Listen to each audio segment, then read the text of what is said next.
పరిశుద్ధ గ్రంథం ఛానల్ వీక్షిస్తున్న ప్రతి ఒక్కరిని దేవుని పేరిట వందనాలు తెలియజేసుకుంటున్నాం. ప్రేమ, సంతోషము, సమాధానం సదా మీకు తోడేంటి నడిపించిన గాక.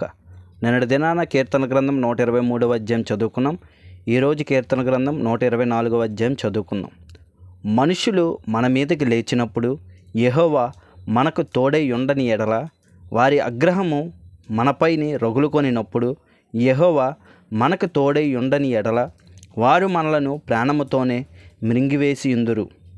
జలములో మనలను ముంచివేసియుండును. ప్రవాహము మన ప్రాణముల మీదుగా పొర్లిపారి యుండును. ప్రవాహములై ఘోషించు జలములు మన ప్రాణముల మీదుగా పొర్లిపారియుండును అని ఇశ్రాయేలీయులు అందురుగాక. వారి పండ్లకు మనలను వేటగా అప్పగింపని యెహోవా స్తుతినొందునుగాక.